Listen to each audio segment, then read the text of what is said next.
मंच पर विराजमान सर्वधर्म सर्वपंथीय सामाजिक परिषद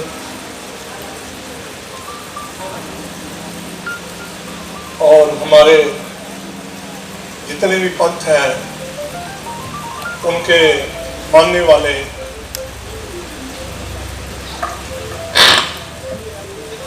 सभी का तहे दिल से धन्यवाद सत्कार करते हैं।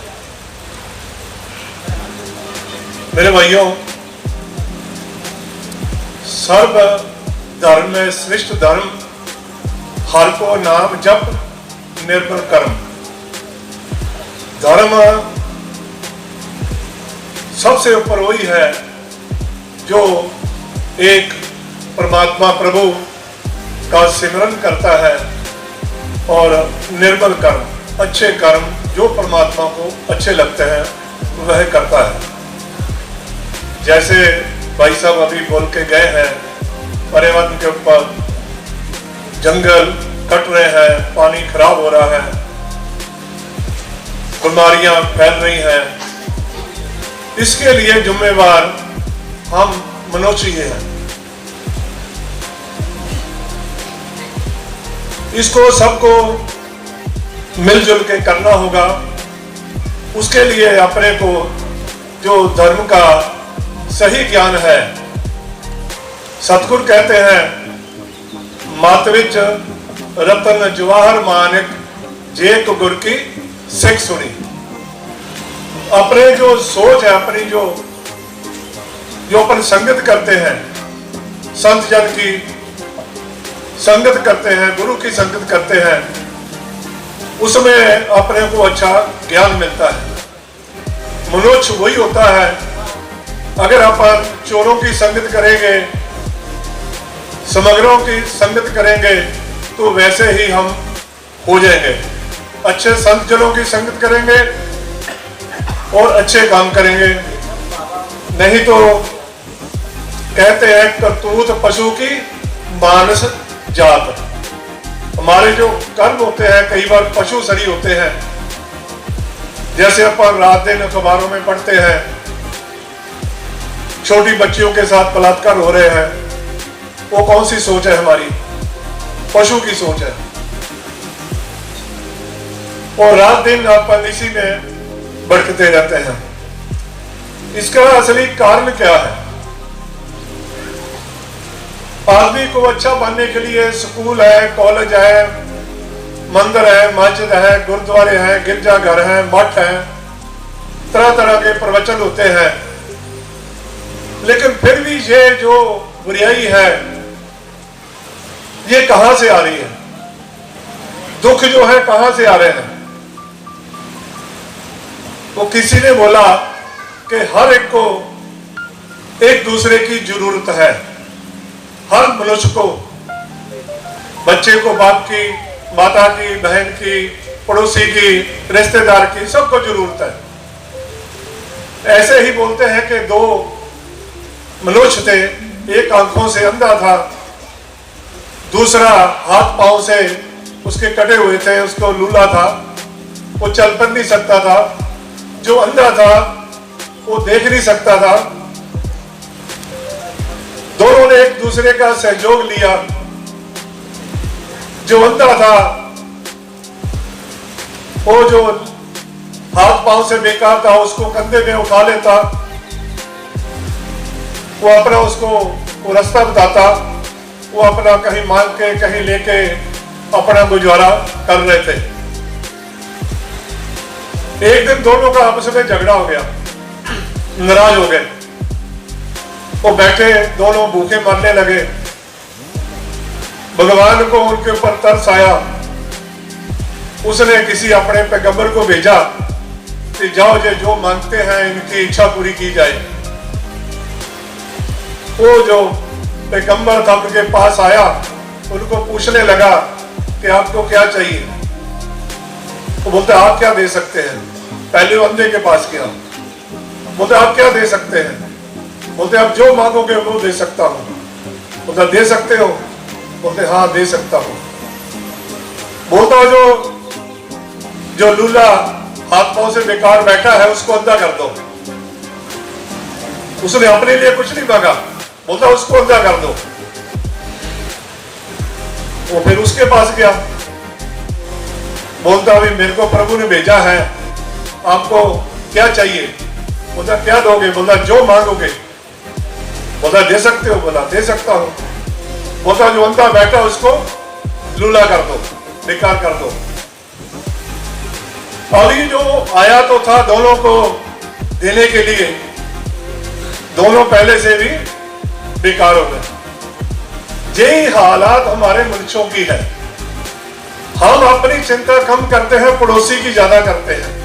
इसके पास अच्छी कार क्यों आ गई, इसका घर ऊंचा क्यों बन गया, इसका बच्चा अच्छी पढ़ाई क्यों कर गया। वो जो दुख है अपन एक दूसरे के लिए ही मांगते रहते हैं। सुबह उठते हैं, हमको पड़ोसी से ये उस धर्म का है, ये उसका है, जबकि हम सब मनुष्य एक ही है। वो जो प्रभु है, परमात्मा है, अल्लाह है, गॉड है, वाहिगुरु है, वो एक ही है। अवल अल्लाह नूर उपाया, कुदरत के सब बंदे, एक नूर पे सब जग उपजिया, कौन भले को मंदे।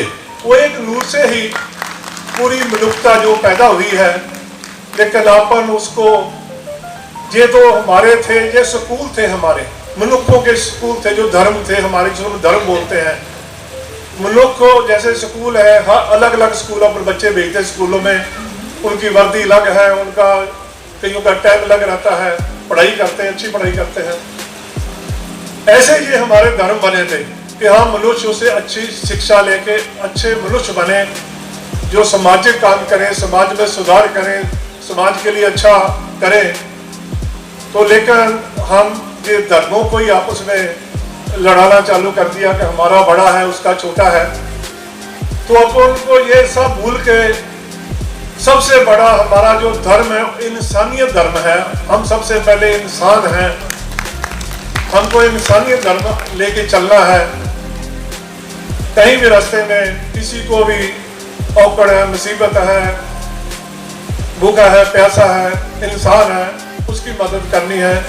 ये अपन लेके चलेंगे तो हमारा जो समाज अच्छा बन सकता है। इतनी मैं बातें कहता हूँ, क्षमा का याचक हूँ। धन्यवाद।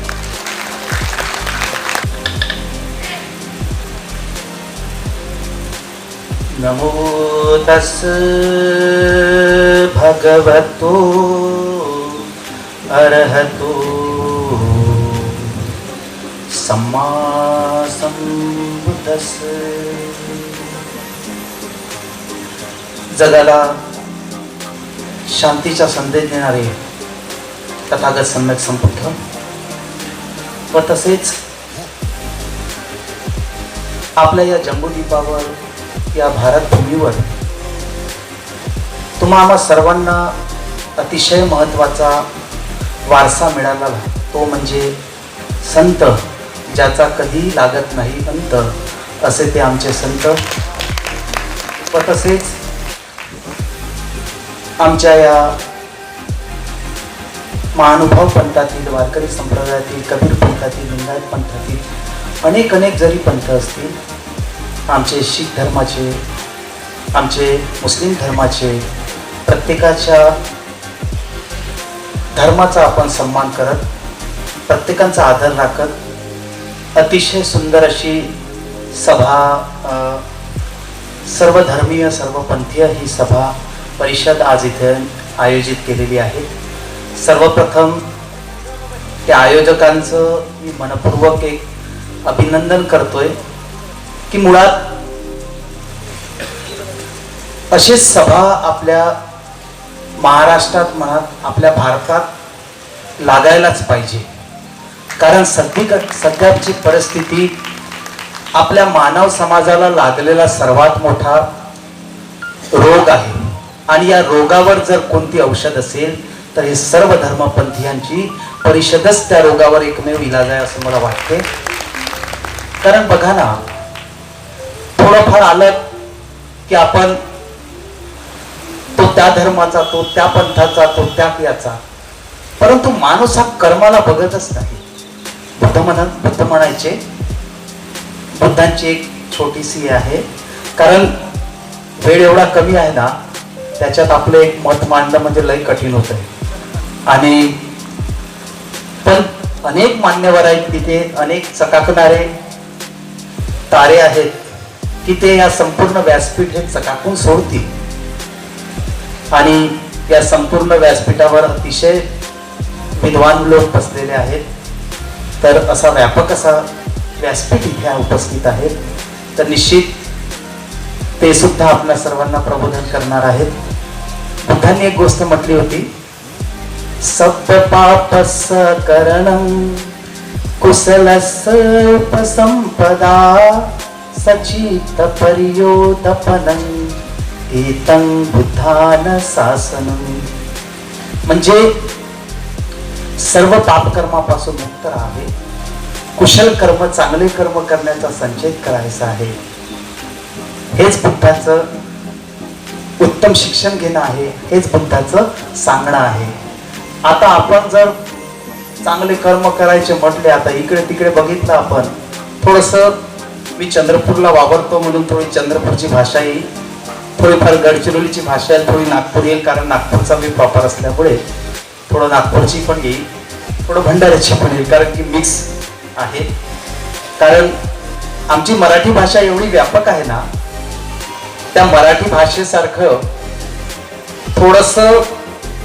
थोडस आपण 10 किलोमीटर जरी पुढे गेलं तरी मराठी भाषा बदलते. ही आमची मराठी भाषेची एक सौंदर्य आहे. निश्चित या मराठी भाषेनं, जसं मगाशी मी ऐकलं, अनेक अनेक नावाच्या विद्यापीठं आहेत, पण मराठी भाषेचं एकही विद्यापीठ नाही. हे व्हायला पाहिजे. खऱ्या अर्थाने अत्यंत काळाची ही गरज आहे आणि व्हायलाच पाहिजे. आणि महाराजांनी जो काही संघर्ष हाती घेतलेला आहे, मी तरी तरुण जरी असेल तरी मी त्यांच्या सोबत आहे, कारण मराठी भाषेची विद्यापीठ व्हायलाच पाहिजे. तर महाराजांनी, मी आता ऐकलं होतं की इथे अनेक दिवसापासून प्रवचन मालिका त्यांची आहे, शिबिर आहे. अनेक व्यक्ती इथे जेवढे सर्वजण बसले आहेत ना, हे सर्वजण कुठेतरी सुखाचा शोधासाठी बसलेले आहेत. कुठेतरी सुखाचा मार्ग मिळेल आम्हाला. परंतु बुद्ध म्हणायचे की जर तुम्हाला सुखाचा जर शोध करून घ्यायचा असेल तर आपल्या जीवनामध्ये उत्तम पुरुष, पंडित व्यक्ती, जो ज्ञानी व्यक्ती आहे, त्याचं जर तुम्हाला साथ असली तर निश्चित तुम्हाला तो मार्ग अतिशय उत्तम पद्धतीने मिळेल. एक उदाहरण आहे, 5 मिनिटाचं उदाहरण आहे सर, संपर्क 5 मिनिटाचं एक उदाहरण म्हणून. बुद्धाच्या कालखंडात काय झालं, एक खूप मोठा असा बागीचा होता, खूप मोठा बागीचा होता, उद्यान होतं. त्या उद्यानामध्ये एक उद्यान पालो होता, एक चौकीदार होता. तो चौकीदार राहायचा आणि अचानक गावामध्ये घोषणा झाली की 10 वर्षानंतर गावामध्ये उत्सव मेला साजरा होणार आहे. ज्यांच्यामध्ये कला असेल ते त्यांनी दाखवू शकता आणि योग्य ते पारितोषिक मिळवू शकता. आता या उद्यान पालोमध्ये एक कला होती, या चौकीदारामध्ये कला होती. चला म्हणते, या वर्षी तरी कमीत कमी मला काहीतरी उत्तम पद्धतीचा उपहार मिळेल, काही पारितोषिक मिळेल. त्याच्या बेताने तो व्यक्ती अतिशय पुढच्या दिशेने वाटचाल. पण तो बोलला की मी इथे नौकर माणूस आहे, इथे मी नोकरी करतो आहे, आणि मी जर समजा हे चौकीदाराची नोकरी सोडून मी जर त्या संमेलनात सामील झालो तर उद्या या उद्यानामध्ये जे झाडं आहेत ते जगतील कसे. आता हा व्यक्ती विचारात पडला, पण मला जायचं आहे असा मनात दृढ निश्चय केला. आता गेला. जाता जाता तो काय केलं, आणि त्या उद्यानामध्ये अनेक माकड राहायची. त्या माकडांकडे गेला. माकडांना म्हणतात, तो चौकीदार म्हणतो माकडांनो, तुम्ही इथेच राहता, इथेच खाता, इथेच पिता, सर्व गोष्टी तुम्हीच करता, इथेच करता. मग मी 2 दिवसासाठी संमेलनात जात आहे, तुम्ही पाणी टाकणार का या झाडांना? परंतु पाणी टाकत असताना अतिशय सांभाळून पाणी टाका बरं का. तो हो म्हणतात. परंतु हा आमचा निर्णय नाही म्हणतात. तुम्ही जरी मला सांगत असाल, पण आमचा जो वानराचा जो प्रमुख व्यक्ती आहे तुम्ही त्यांना भेटा म्हणतात, तुम्ही त्यांना सांगा म्हणतात. आता हा चौकीदार पुन्हा वानराच्या प्रमुख व्यक्तीकडे जातो, जो मॅनेज करणार असतो, ज्याला आपण मॅनेजर म्हणतो. त्याच्याकडे जातो आणि म्हणतो की माकडांनो, तुम्ही इथेच राहता, इथेच खाता, इथेच पिता. हो म्हणतात. 2 दिवसासाठी तुम्ही पाणी देणार का म्हणतात. अरे का नाही म्हणतात. आम्ही निश्चित करू म्हणतात, निश्चित देऊ म्हणतात, तुम्ही फक्त सांगा म्हणतात. पण पाणी हे जपून वापरा म्हणतात बरं का, कारण गोळ्या पाण्याचा साठा हा कमी आहे आणि खाऱ्या पाण्याचा साठा जास्त आहे. ठीक आहे म्हणतात. बकेट दिलेत, बादली दिल्यात आणि तो चौकीदार निघून गेला. आणि मोठ्या माकडांनी मिटिंग घेतली. माकडांनो, आपल्यावर मोठी जबाबदारी दिलेली आहे चौकीदाराने, आपल्याला झाडांना पाणी द्यायचं आहे. हो म्हणतात. आता एक माकड गेला आणि पाणी टाकणं सुरू करतोय. आणि सुरू करता करता एक जे झाड होतं, त्या झाडात जवळ पाणी साचण्यासाठी आपण थोडासा खोल खड्डा करतो की ज्याच्यात पाणी साचता येईल. तो एक माकड पाणी टाकतो आणि ते पाणी ओव्हरफ्लो होते, जास्त होतंय. तर तो म्हणतो, अरे तुला सांगितलं ना की जास्तही पाणी देता कामा नये, कारण गोड्या पाण्याचा साठा हा कमी आहे. जसं जेव्हा म्हटलं आणि दुसऱ्या व्यक्तीने थोडस एक बकेट पुन्हा पाणी टाक. अरे तुला सांगितलं ना झाडाला कमी पाणी नको देऊ. आता विचार करायचा तर करायचा कसा. माकडांना सर्व प्रश्न आला. पाणी तर द्यायचं आहे, पण ते नियोजित द्यायचं आहे, मग कसं करायचं. एका माकडाने एक अक्कल लावली. ती म्हणजे कोणती. एक माकड काय करतो, एका झाडाला आजूबाजूला खोदून घेतो आणि ते खोदल्यानंतर ते झाड जे आहे आपल्या हातात घेतो आणि बघतो यांची मुळं कितपर्यंत आहेत, एवढी एवढी आहेत. हा, मग पुन्हा गाळून घेतो आणि त्याला तेवढंच बाल्टीने मापदंडाने पाणी टाकतो. दुसरं माकड आहे, अरे म्हणतात हे बरोबर आहे म्हणतात, हे चांगलं आहे म्हणतात, कारण हे जेवढं आहे तेवढंच देता येईल म्हणतात. आणि दुसरा माकड काय करतो, मोठं झाड होतं, अरे याला आता 10-15 बाकेट लागतील, यालाही उखडतात आणि पूर्ण झाड उखडून बाहेर काढतात आणि पुन्हा गाळतात आणि म्हणतात याचं मूळ मोठा आहे, याला जास्त पाणी द्यावं लागेल. असं करता करता हे बघतात, हे लक्ष देतात. सुज्ञानी व्यक्ती लक्ष देते, हे नेमकं माकड करत काय आहे. अरे हे तर उद्यानाची नासधूस करत आहे. हे बघतात. बघितल्यानंतर दुसऱ्या दिवशी हे जेव्हा सारं चित्र दिसते, सारं हे हिरवगार असलेलं जे उद्यान आहे, हे उद्यान अतिशय वाढून जाते. का असं होते. जेव्हा एक सुज्ञानी व्यक्ती विचारतो की का असं होते, तेव्हा याच्यावर उत्तर देतात की हे जे काम जे सोपवले आहे, हे मूर्ख व्यक्तीला सोपवलेलं आहे. तेच जर काम जर सुज्ञानी आणि चांगल्या व्यक्तीला सोपवलं असतं, तर हे काम, हे जो बागीचा आहे, हा जो उद्यान आहे, हा उद्यान हा उत्तम पद्धतीने बहरला असता आणि फुलला असता. तसाच मित्रांनो, आपण मनुष्य समाज, आपण तसेच आहोत. आपल्याला जर उत्तम पुरुषाची जर संगत मिळाली, तर आपणही एकदम सुंदर हिरवेगार सारखी बहरून जाऊ. पण आपण जर उत्तम पद्धतीने आम्हाला जर खत पाणी मिळालं नाही, तर मला असं वाटते की आम्हा सर्वांना खूप कठीण काम होईल. कारण आपणही माकडासारखे वागत चाललो. कारण जल, जमीन, जंगल याला वाचवणं अतिशय महत्वाचं काम आहे. ते नाही वाचलं ना, तर आपण सर्व एवढे, आणि धकाधकीच्या काळात एवढे आपण रोबोट झालोत ना, एवढे एक्सटर्न पाहिजे ना आपल्याला. आपल्याला असं वाटते सर्व गोष्टी आपल्याला मोबाईलद्वारेच मिळतील. पण मुळात जर विचार जर तुम्ही जर केला मित्रांनो, आपण तपासलं पाहिजे जुनी पद्धत. मी कधी कधी म्हाताऱ्या आईंना विचारतो, कारण माझा पेशन्स डॉक्टर असल्यामुळे मी कधी कधी म्हाताऱ्यांना विचारतो, काजी तुमचे पाय दुखत नाही का. कधी कधी नाही भंतेजी म्हणतात, आमचं कधी कधी आम्ही 2-3 कोस चालायचो तरी आमचं पाय दुखत नाही. आज आमच्या पिढीला अर्धा किलोमीटर जरी गेले ना, तरी आमचे गुडघे दुखतात. का दुखतात. कारण आहे, कारण याचं विघातक प्रकार आम्ही सर्वच करून ठेवलेला आहे. आधी एवढे रोग नव्हते, पण हे रोग आम्ही सर्वांनी निर्माण केलेले आहे. म्हणून समानता, मला लई आनंद वाटला, कारण समानता हा शब्द मी ऐकला तर समानता ह्या स्टेजवरही मला दिसून आलं आणि या लोकांमध्ये दिसून आलं. का दिसून आलं. यासाठी दिसून आलं की मी बघतो काय, पुरुषांना सारखी जागा आणि महिलांना सारखी जागा. मी एका कार्यक्रमात गेलो, आम्ही मैत्री भावना करतो. अनेक उपासिका बसल्या असतात, महिला मंडळ बसले असतात.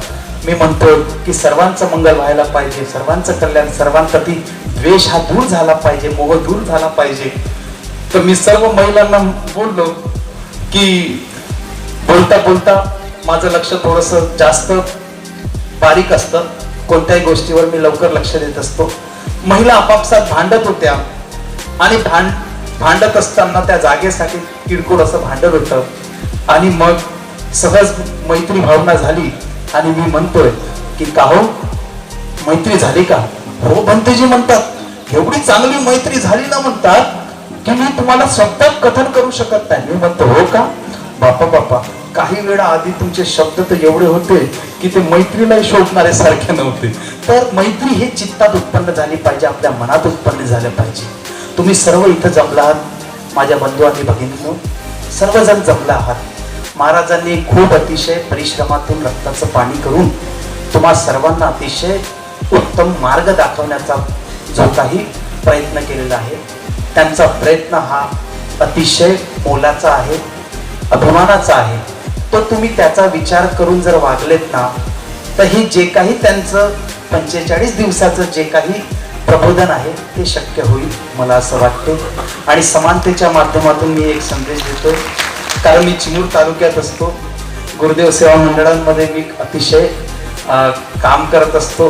कारण मी संतांचा कधी कधी इतिहास वाचत असतो ना, मला कोणता जात मिळाली नाही, धर्म मिळाला नाही, पंथ मिळाला नाही, काहीच मिळालं नाही.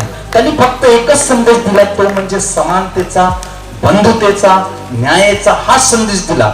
मग ते तुकाराम महाराजांचं बघा, तर मग तुम्ही आमचे तुकडोजी महाराजांचा, तुकडोजी महाराज तर म्हणतात बाबा मला माणूस पाहिजे, माणूस, असं तुकडोजी महाराज म्हणतात. तर मित्र हो, आपल्याला उत्तम माणूस केव्हा बनता येईल की जेव्हा आपण धर्म पंथ याच्यातून आपण बाहेर निघायचं आहे. याच्यातून काही ठेवलेलं नाही. मी म्हणतोय की माणूस हा महत्वाचा हे आहे. आणि जसं आमच्या शीख धर्माचे आमचे बल साहेब त्यांनी एक सुंदर सांगितलं की कर्म ज्याचं चांगलं तो उत्तम माणूस, ज्याचं कर्म जो चांगलं आहे ना तो लय उत्तम माणूस. मला हे लय पटलं, कारण कर्मावरच माणसाची माणुसकी ठरत असते मला असं वाटते. आजच्या या प्रसंगी अतिशय महत्वाच्या प्रसंगी लई आनंद झाला. महाराजांनी जे काही संधी दिली, जे काही व्यासपीठावर उपस्थित पाहुणे मंडळी व आमचे सर्व आमचे उपस्थित आमचे सर्व बांधव, त्या सर्वांना काही चुकलं मुकलं आपलं लेकरं म्हणून आपण पदरात घ्या. मी अतिशय लहान आहे, तर अतिशय चुकलं मुकलं आपण आपल्या पदरात घ्या. आपल्या शब्दांना विराम देत असताना आपल्या भयमंगल जीवनाची कामना करतो. नमस्कार दोस्तों, हमारे न्यूज चैनल न्यूज इंडिया को लाइक कीजिए, शेयर कीजिए एंड सब्सक्राइब कीजिए. हम मिलेंगे फिर. धन्यवाद.